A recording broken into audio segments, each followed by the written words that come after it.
This always happens before a crash. Now, I'm going to show you the 3 things that I look for, and I'm telling you for a fact, hands down, no matter what, and I have the receipts before every crash, this exact thing happens, and I'll show you. So you will never, ever be caught on the wrong side of a move. If it's in SoFi, if it's in Palantir, if it's in Amazon, or if it's a good old-fashioned, the whole market is crashing, you will be on top of it.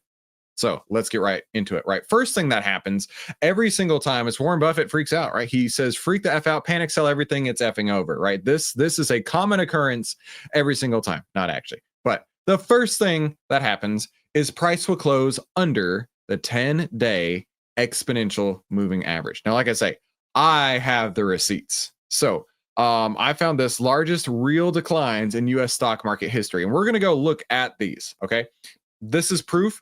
And listen to me right now, real good. Okay. This is the truth. You don't have to go out and see what the bond market's doing. You don't have to go out and see what currencies are doing. You don't have to go out and like pour through all kinds of financial statements. I'm telling you right now, mathematically speaking, this will be exactly correct. Now let's go and find one that's a little bit easy to read. Let's go August of 2000, okay? August of 2000. All right, we're in August of 2000, right? We've got some closes above, we've got some closes under, right? A couple red lights, green lights here and there, right? There's a little bit of a downtrend, right? But here's the deal.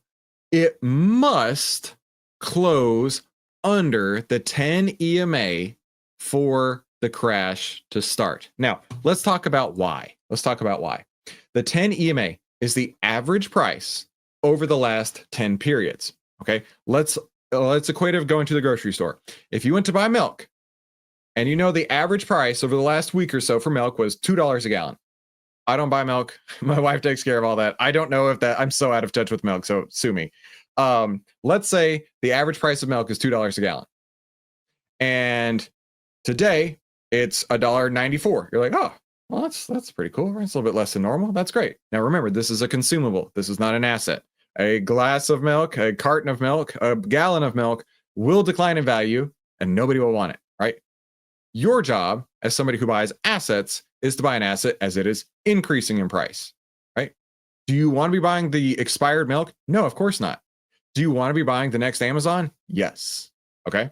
So you go to the store, it's $1.94. You're like, okay, that's interesting. You come back a couple days later and you're like, $1.80. Well, that's it. That's way less than I expected. And you come back a couple days later and you're like, $1.62? Huh. All right. I mean, I'll take it. It's getting more and more inexpensive.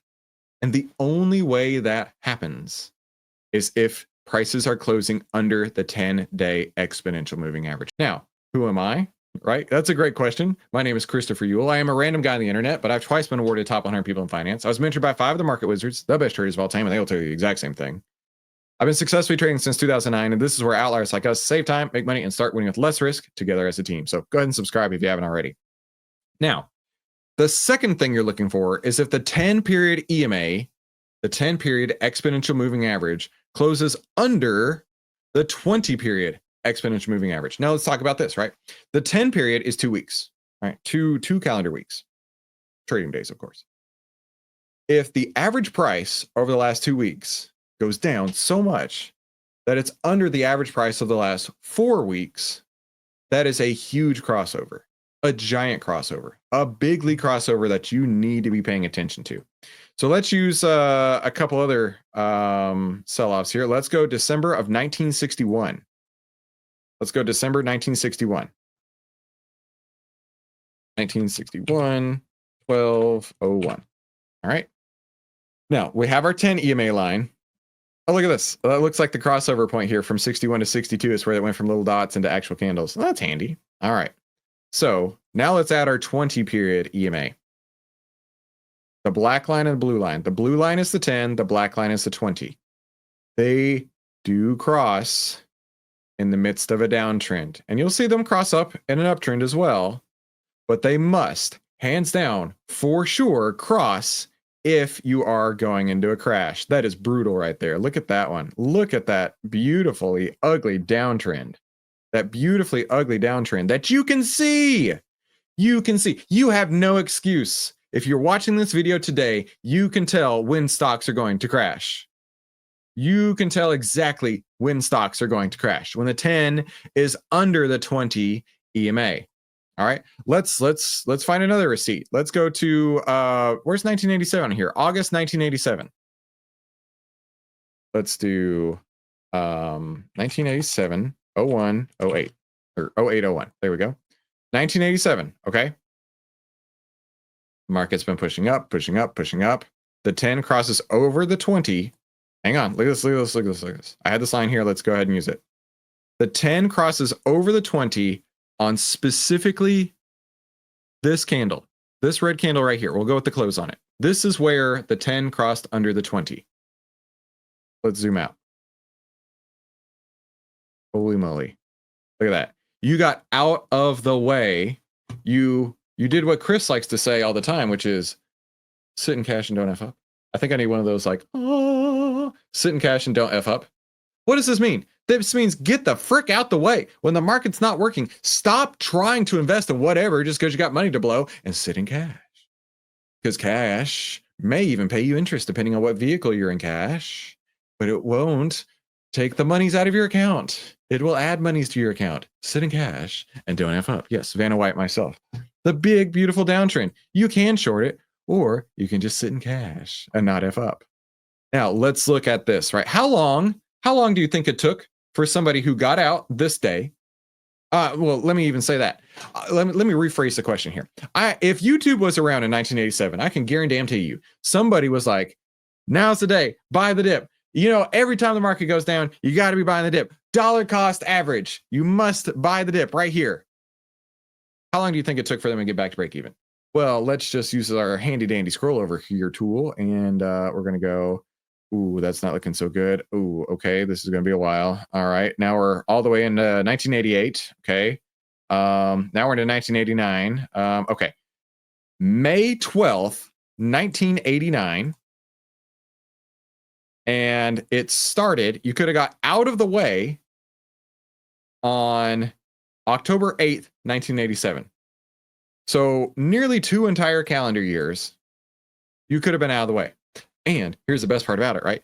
There are times when you actually could have been buying the dip correctly as stocks are crashing up versus buying the dip as it's crashing down. If I haven't shown you anything, I need you to take these to heart. And the math works out every time. Exactly. Losers average losers. Exactly. I just get so exasperated because I hear the YouTube comments all the time. Oh, you got a dollar cost average. Oh, I'm a long-term investor. Bro, if I'm a long-term investor and it took me 2 calendar years to get back to break even, I'm doing something wrong. I'm doing something wrong. Let's go back to let's go to COVID, right? COVID right here. December 2019. Let's do December 2019. So 2019, 1201. Okay. Look at this. Look at this. Right now, of course, this one had a bigly, very quickly turnaround. And you could have bought it as stocks are crashing up versus stocks are crashing down. But on what candle did the 10 over 20 cross? I would say, I'll give it to you on this one here. On February 24th, 2020. Yeah, the 10 over 20. In fact, it really was the next day.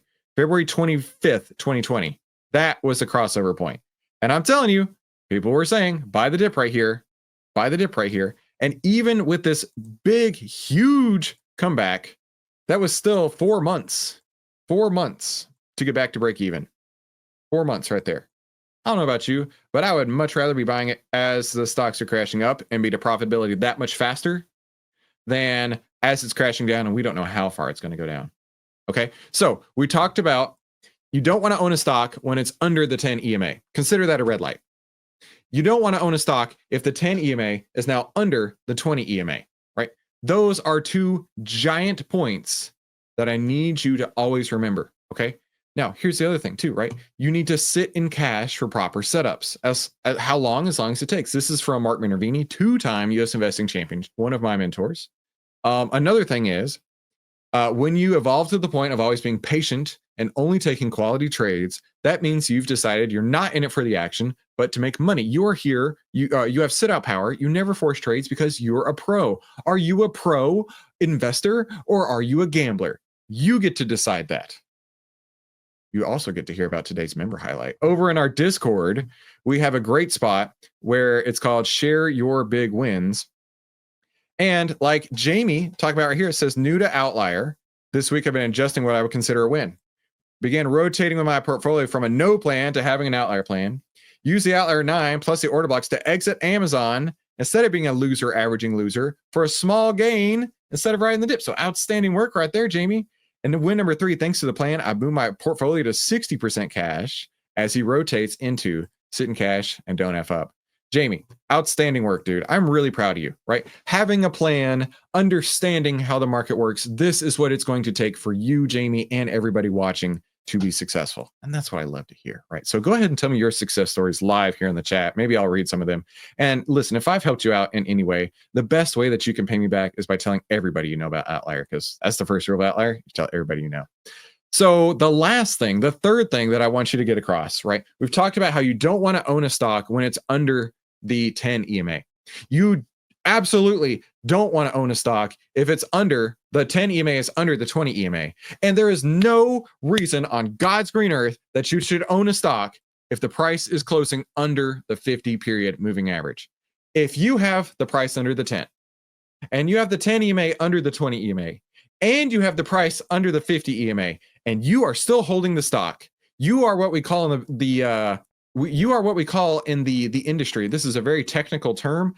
You are getting monkey hammered.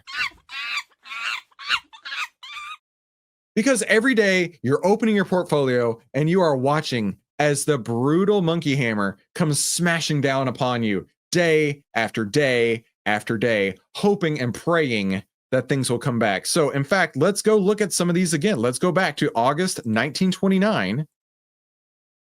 And so at this point, you're probably thinking to yourself, you know what? Maybe Chris is onto something. Maybe Chris is onto something. Maybe if the 10 is under the 20 and price is under the 50, maybe I shouldn't be owning a stock. Well, I'm sure back in 1929, when people had the newsboy hats and, you know, half the country was unemployed and all kinds of stuff was bad, they wish they knew what you are learning right now for free. Right now for free. Because I guarantee you, there was somebody who could have got out right here on this date, right? Maybe it was my great-grandfather. Maybe it was yours. And he could have said, you know what, honey? You know what, Ethel? You know, this is Walter talking. You know what, Ethel? I think we should probably get out of all of our stocks. You know, this is young whippersnapple, Walter here, talking to young Ethel and Gertrude, her friend. You know what? I think today we should probably get out of our stocks because this guy on the internet, you know, 100 years from now is going to say, you should definitely not be owning a stock if the 10 is under the 20 and price is under the 50. And you know what, Ethel? I'm going to do it. And he would have saved all of that heartache. And I'm trying to think of one last, okay, throw song references in the chat quick. Because of this, Brittany, we're able to have the incredible lifestyle that you and Ethel always wanted, right? I need some song references quick. So you can hit me with your best shot, Brittany, because it is absolutely coming right back up. The only way is up. Go ahead and jump.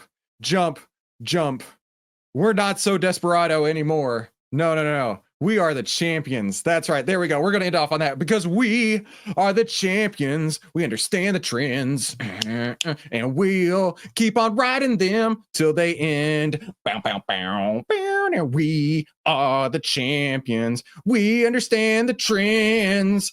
I didn't plan on singing on YouTube, but this is what happened today. And now you know. There we go. All right. So that is everything you're going to need to know. That is exactly how to make sure that you stay on the right side of the trend. You don't get monkey hammered in a downtrend and you're buying stocks as they crash up. versus as they crash down. And I hope you have a fantastic day. Listen, if you want to save time, make money, and start winning with less risk, yeah, click one of these 2 videos. We'll talk soon, buddy.